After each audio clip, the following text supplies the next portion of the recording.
네, 신약성경 요한복음 10장 11절에서 15절까지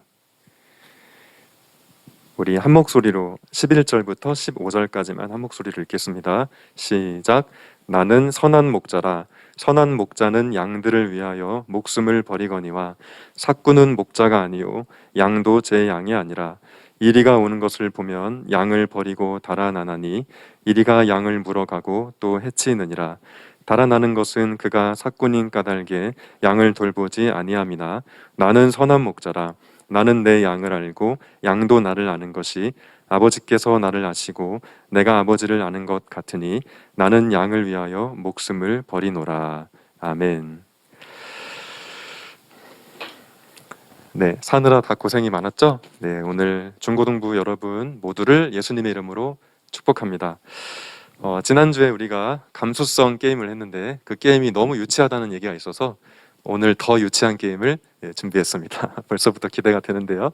이따 같이 하기로 하고, 자, 오늘 말씀 제목을 같이 한번 읽어볼까요? 시작. 나는 목숨을 버리노라. 네, 방금 읽었던 성경 말씀에 있었던 말씀입니다. 우리는 최근에 몇 차례에 걸쳐서 그걸 게임이라고 해야 될지 모르겠지만 어쨌든 2부 활동 중에 자기 소개하는 뭐 게임이라고 할게요. 그냥 게임을 했어요. 그래서 써가지고 읽고 할 수 있는 것들을 했는데, 그래서 이제 모르던 사실들을 알게 됐죠. 뭐 가령 효주는 차은우를 좋아한다 알게 됐고, 뭐 또 우리 주은이가 좋아하는 건 줄넘기다 뭐 이런 거 알게 됐고, 그런 사실들을 서로 이제 알게 됐죠. 그리고 이화금 선생님은 경상도 출신이다 알게 되고, 경북 참 어디셨죠? 경북 김천, 네, 김천. 네, 그런 사실들 우리가 서로 이제 알게 돼서 재밌었어요. 오늘 성경 말씀에 보니까 예수님도 자기 소개를 지금 하고 계시네요. 소개하시기를 자신의 양을 치는 목자다 뭐 그런 식으로 자기 소개를 하셨어요. 근데 그냥 목자가 아니고 선한 목자다 이렇게 말씀을 하셨어요. 우리 친구들 집에 온 가족이 교회를 다니는 집은 예전에 그런 그림 많이 걸어놨었는데, 예수님이 양 한 마리 안고 있고 큰 지팡이 짚고 있고 뭐 그런 그림들이 집집마다 예전에 저 어렸을 때만 해도 많이 걸려 있었어요. 바로 오늘 성경 말씀 그걸 토대로 이제 그런 그림이 있는 거죠. 그냥 목자도 아니고 선한 목자다. 예수님이 성격이 좋은 분이란 뜻인가? 뭐 그런 질문을 할 수 있는데, 왜 자신을 그렇게 소개하셨을까 질문이 생깁니다.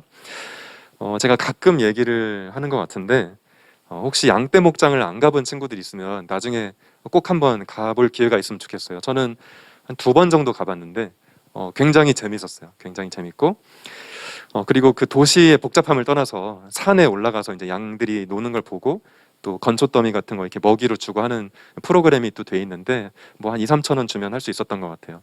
근데 마음이 편안해지고, 뭔가 이게 진짜 그래, 도시는 너무 복잡해. 공기도 깨끗한 것 같고 마음이 편안해져요. 막 양들이 막 그 넓은 초원을 막 돌아다니는 걸 보면요. 물론 좀 냄새가 나요, 양한테. 냄새가 나는데 그래도 너무너무 좋아요. 뭔가 편안하고 그런 기분이 들어요. 그런데 여러분, 그런 양떼 목장이 아니라 예수님이 사시던 2000년 전 고대 사회에서 양을 치는 목자의 삶이 그렇게 우아한 일이 아니었다는 점을 알아야 우리가 예수님의 자기소개를 이해할 수 있어요. 지금 예수님이 저기 대관령에 있는 양떼 목장 같은 곳에서 일하는 아주 뭐랄까 낭만적인 삶을 사는 사람이라고 자기소개를 하시는 게 아니라는 거죠. 당시의 목자의 삶은 가난하고 비천한 삶이었어요. 위험하고 몹시 피곤한 노동이었어요. 뭐 오늘날에도 목자 그 양을 치는 일을 하시는 분들이 쉽게 산다는 뜻은 아니지만, 예수님이 사시던 2000년 전에는 정말 위험하기도 하고, 왜냐하면 맹수들의 습격을 막아야 되니까요. 위험하고, 그리고 항상 24시간 양들을 지켜야 된다는 것 때문에 피곤하고, 그리고 직업으로서 변변치 않은, 직업 개념으로 말하자면 그렇게 소위 말하는 좋은 직업은 아닌 그런 목자의 삶이었어요. 자, 그렇지만 양 입장에서 보면 목자가 꼭 필요해요. 목자가 지켜주고 길을 인도해야 양들이 따라가면서 먹고 살거든요. 다치지 않고. 양 입장에서 목자가 굉장히 중요하죠. 결국 예수님이 지금 하시는 말씀은 뭐냐면, 로마 제국의 식민지 백성으로 힘들고 고생하는 사람들을 향해 자기소개하시는 거예요. 내가 너희를 사랑한다. 내가 너희를 인도해 주겠다. 나를 따르라. 나는 선한 목자다. 네, 그런 이야기를 예수님 곁에 있는 사람들에게 해주신 거죠. 그 힘들고 고생스럽게 살아가던 사람들에게. 자, 그런데 놀랍게도 오늘 말씀을 읽어보면 이 선한 목자는 양들을 위해서 목숨까지도 내놓는 존재라고 이렇게 말씀하셨어요. 선한 목자는 양들을 위해 목숨도 내놓는데 그게 나다, 이렇게 말씀하시는 거죠. 예수님이 실제로 그러하셨죠. 말만 번들어하게 하신 게 아니라 실제로 하나님이 지으신 사람들을 지극히 사랑하시고 또 그들이 얼마나 귀한 존재인지를 일깨워 주시다가 그게 못마땅했던 사람들에 의해 십자가에서 죽으셨어요. 이렇게 말하고 돌아다니면 죽을 줄 알고도 그렇게 하셨어요. 그러니까 선한 목자는 양들을 위해 목숨을 버리는 존재인데 그게 나다라고 말씀하시는 것은 진짜였던 거죠. 결국은 그런 말씀하고 돌아다니시다가 죽으셨으니까요. 자, 그렇게 예수님은 자신을 선한 목자라고 소개하시고 선한 목자란 어떤 존재인지 말씀하시고 나서 삭군이라는 사람들에 대해서도 말씀하셨어요. 자, 이게 무슨 말일까? 말씀 한번 같이 읽어볼까요? 아까 읽었던 말씀인데 세번역 성경으로 제가 준비했습니다. 한번 다 같이 읽어보겠습니다. 시작. 나는 선한 목자이다. 선한 목자는 양들을 위하여 자기 목숨을 버린다. 삭군은 목자가 아니요 양들도 자기의 것이 아니므로 이리가 오는 것을 보면 양들을 버리고 달아난다. 그러면 이리가 양들을 물어가고 양떼를 흩어버린다. 그는 삭군이어서 양들을 생각하지 않기 때문이다. 지금 예수님께서 자신을 선한 목자라고 하신 다음에 삭군이란 존재에 대해서 얘기를 하시죠. 자, 평소에 안 쓰는 말이어서 여러분이 이게 무슨 말인지 모를 텐데 단어 자체는 굉장히 쉬운 뜻이에요. 품삯 알죠? 품삯. 품삯을 받고 임시로 일하는 사람을 말하는 거예요. 그러니까 어떤 사람이 소위 말해서 정규적으로 어떤 일을 하고 있었는데 갑자기 일이 생겨서 못하게 되면 누가 와서 땜빵을 해주는 거예요. 그게 삭군이에요. 자, 언뜻 별 문제가 없어 보입니다. 삭군 자체가 나쁜 건 아닌 것 같아요. 임시로 누가 와서 일을 하고 돈을 받는 게 왜 문제가 되겠어요?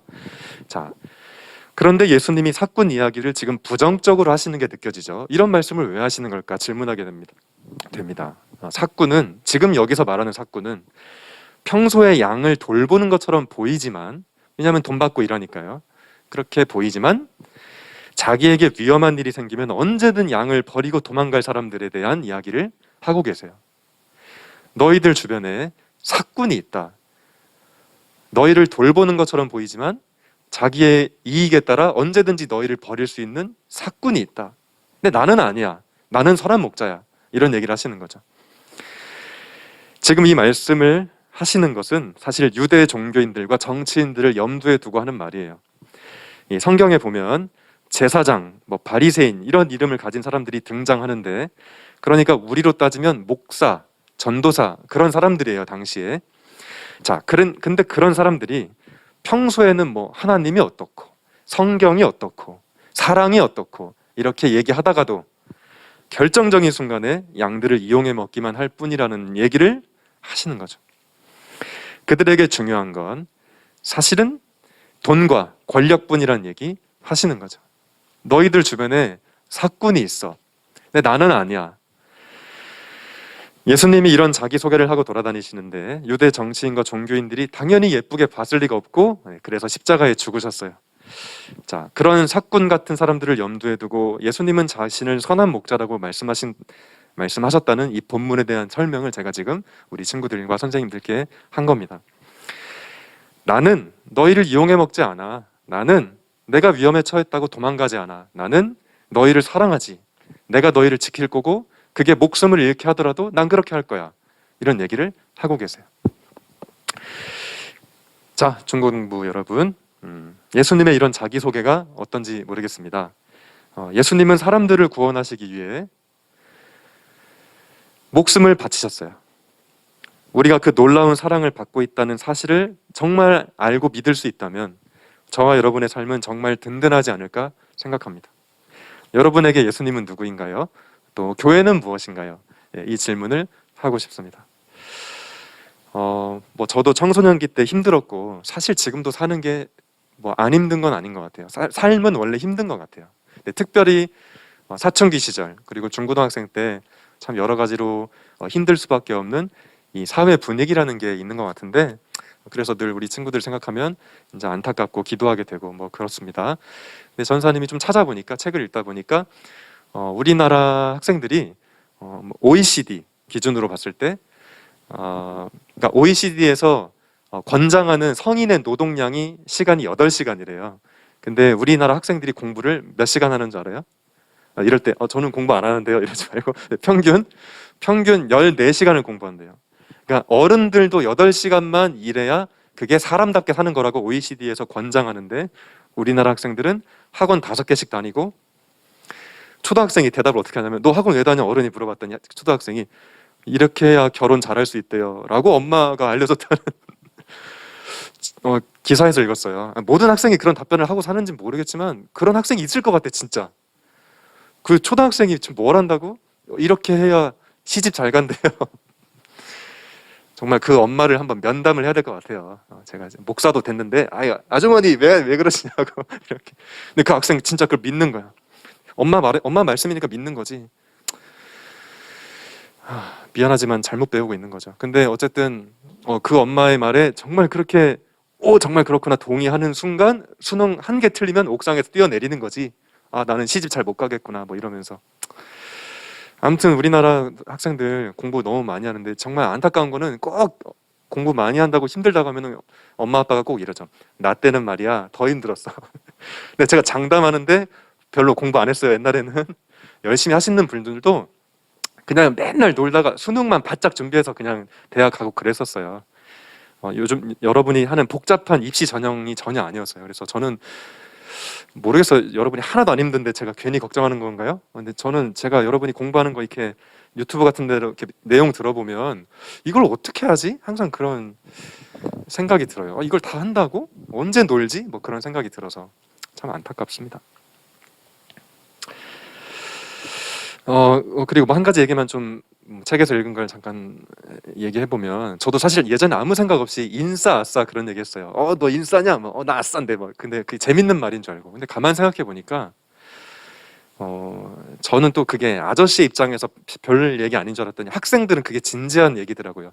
인싸 친구를 굉장히 부러워하고 반이 30명 있으면 한 5명이 인싸라고 하면 그 안에 못 들어갈 때 절망하고 나는 비참한 인생이야 뭐 이렇게까지 생각한다는 거예요. 초등학생들 또 청소년들 학교에서 일하시는 중고등학교 선생님들 그분들이 쓰신 책을 읽어보니까 선생님들이 학생들을 봤더니 그렇대요. 그 5명 안에 못 들었다고 아싸라고 인생 끝난 것처럼 자기를 여기는 게 너무 안타깝다. 여러분 근데 세상은 그렇게 두 가지로 나뉠 수가 없어요. 사람들은 다양하고요. 아싸면 또 어때? 나는 나인 거지. 근데 학생들이 그런 생각을 잘 못하는 것 같아. 내가 이 인싸에 못 들어갔으니까 나는 루저고 뭐 찐따고 뭐 이렇게 생각하게 되는 게 여러분 고백하지만 저 친구 많이 없어요. 저 불쌍해 보이나요? 저 진짜 친구 별로 없게 생겼네요. 이렇게 대답하지 말고. 근데 진짜 친구 물론 저도 중고등학생 때 친구가 많았으면 하는 바람을 가졌었지만 사회생활을 해보니 진짜 친구는 한두 명밖에 있을 수밖에 없는 거고 사실상 그 한두 명의 친구만 있어도 괜찮은 것 같아요. 모든 사람하고 어떻게 다 친하게 지내고 모든 사람한테 어떻게 다 인정받고 살겠어요? 그럴 수 없어요. 근데 그 마음을 내려놓고 때로는 성격 자체가 어떤 특기 자체가 인싸가 될 수밖에 없는 친구들이 있을 수 있겠죠. 근데 여러분이 몰라서 그렇지. 혹시 여러분이 인싸인가요? 근데 아무튼 인싸들도 마음에 다 고민들이 있는 거예요. 많은 관계에 속에서 그리고 막 페이스북에 좋아요 막 1000개씩 눌러주는데 마음은 허하고 외롭고 뭐 인싸들도 그런 거거든요. 근데 우리가 그런 걸 잘 모르니까 이게 부러워하고 그렇게 되는데 사람은 다 똑같고 제가 해주고 싶은 말은 각자 고유한 자기 개성이 있고 하나님이 각자의 사람을 소중히 여기시니 그런 거에 너무 절망하지 말아라 라고 말하고 있지만 사실 학생들은 그런 게 굉장히 스트레스 받는 요인 중에 하나라고 하더라고요. 여러분이 이런 세상에서 얼마나 수고가 많을까 뭐 그런 생각을 늘 하게 됩니다.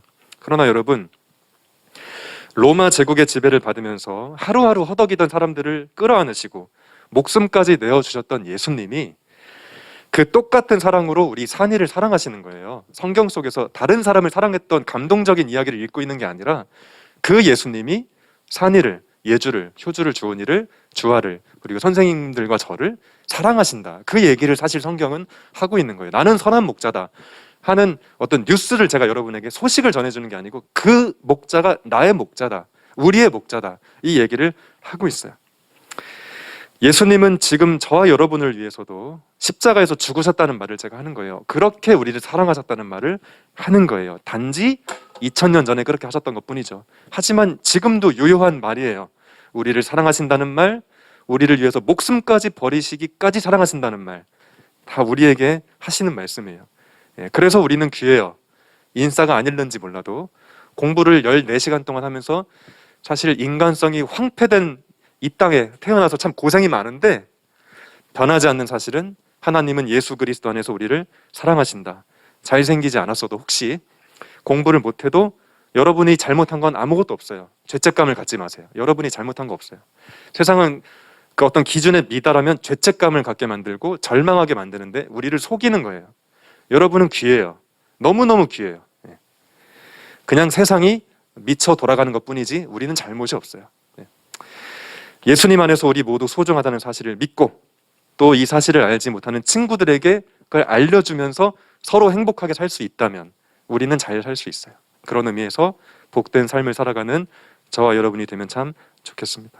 자, 그건 그렇고, 자, 그리고 주기도문이라고 이 주보 끝에 이렇게 나와 있는데 담임 목사님께서 오늘부터 제가 이제 목사가 됐으니 축도로 예배를 마무리해라. 혹시 축도가 뭔지 모르는 친구들도 있을 것 같은데요. 조금 독특하게 들리는 기도예요. 네, 여러분은 눈을 감고 있으면 되고 제가 손을 들어서 축도를 할 거고요. 마지막에 제가 축원하옵나이다 이런 말을 할 거예요.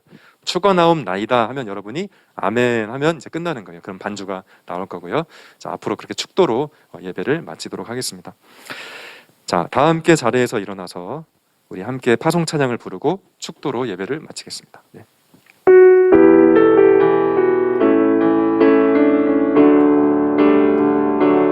당신은 사랑받기 위해 그리고 그 사랑 전하기 위해 주께서 택하시고 이 땅에 심으셨네. 또 하나의 열매를 바라시며. 네, 눈을 감고 축도로 마치겠습니다.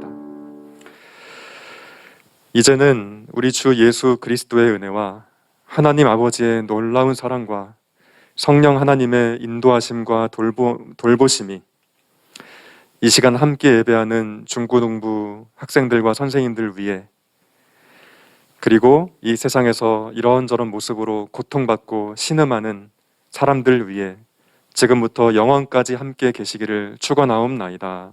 아멘.